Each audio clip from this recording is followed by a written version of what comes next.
நான் வந்தது அவர்கிட்ட என்ன ரிக்வஸ்டோட வந்தேன்னா, என் பிள்ளை சாக வைங்க, அப்படி இல்லை, என் பிள்ளைய பிழக்க வைங்க. அவன் பிழைக்க வைங்கன்னு சொன்ன வார்த்தையை ஏற்றுக்கொண்டு அவர் கை வைக்கிறார்னா, என் பிள்ளை சாக மாட்டான், என் பிள்ளை நிமிர்ந்து நிற்பான். அதனால வெயிட் பண்றார். அத்தனை பேரும் பல வார்த்தைகளை சொல்லி கொண்டிருக்கும் போது தகப்பன் ஒரு வார்த்தை கூட, ஆண்டவரே பிள்ளை செத்துட்டான் ஆண்டவரே, கேட்கல. ஆமென்.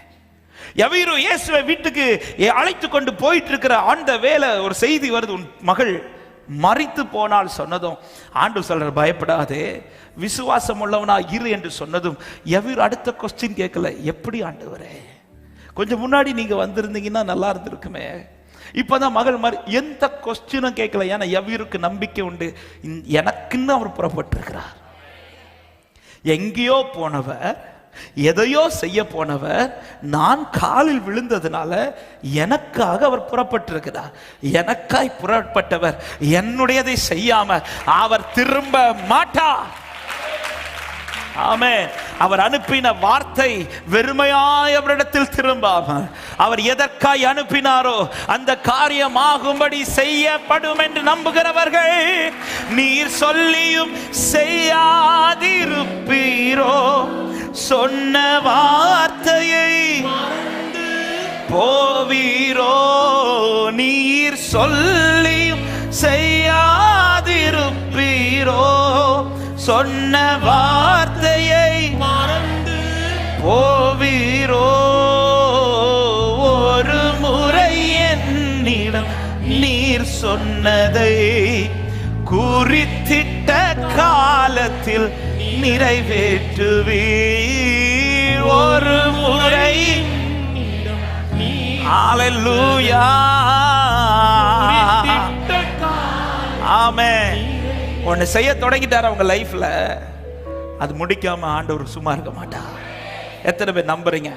இன்னைக்கு ஆண்டவர் சும்மா இல்ல, எனக்குன்னு ஏதோ செஞ்சுட்டு தான் இருக்கிறார் நம்புறவங்க நல்ல கைகளை தட்டி ஆமென், ஆமென், ஹல்லேலூயா, ஆமென். செஞ்சு எல்லாத்தையும் பார்த்த பிறகுதான் அவருக்கு திருப்தி.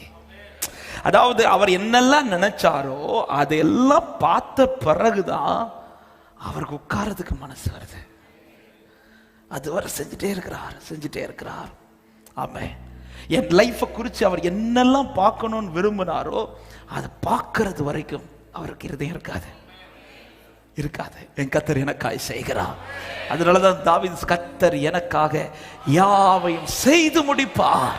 அவர் முடிப்பார். அவர் செய்வதை யாருக்கும் தடுக்க முடியாது, அவர் செய்வதை யாருக்கும் மாற்ற முடியாது, அவர் செய்வதை யாருக்கும் திருத்தவும் முடியாது. என் ஆண்டவர் செய்ய வல்லவர். ஆமென், ஆமென். யாக்கோபுக்கு சொல்லிய வார்த்தைகள்ல முதல் வார்த்தை என்ன தெரியுமா? ஆதியாகமம் 28:15 சொல்றார், நான் உன்னோடு இருந்து நீ போகிற இடத்திலெல்லாம் உன்னை காத்து இந்த தேசத்துக்கு உன்னை திரும்பி வர பண்ணுவேன், நான் உனக்கு சொன்னதை செய்யும் அளவும் உன்னை கைவிட. அதாவது நான் உன்கிட்ட சொன்னதை செஞ்சு முடிக்காம நான் இந்த கையை எடுக்க மாட்டேன் பாட்டார். ஆமென். என் ஆண்டவர் வெறும் வாக்கு தருகிறவர் அல்ல. என் ஆண்டவர் சும்மா என்னை நம்ப வைக்கிறவரும் அல்ல. என் ஆண்டவர் துவங்குகிற எந்த பாதையும் பாதியில முடிய வைக்கவும் மாட்டார். ஆமென். அதனாலதான் சீஷர்கள் நடுக்கடல் தத்தளிக்கிறதை பார்த்ததும் ஆண்டவர் வந்துட்டார். எதுக்கு வந்தார் தெரியுமா? திரும்ப பின்னோக்கி போவதற்கல்ல, எங்க போகணும்னு சொல்லி புறப்பட வச்சாரோ அங்கதான் கொண்டு போறார். ஆமென். அங்க கொண்டு போய் சேர்ப்பதுதான் அவருடைய திட்டம். இதை தான் செய்யணும்னு ஆண்டவர் லைஃப்ல தீர்மானிச்சிட்டார்னா, ஆமென், யாருக்கும் அதை திருத்த முடியாது, யாருக்கும் அதை மாற்ற முடியாது. கர்த்தர் செய்வார் என்று நம்புறவங்க ஹல்லேலூயா.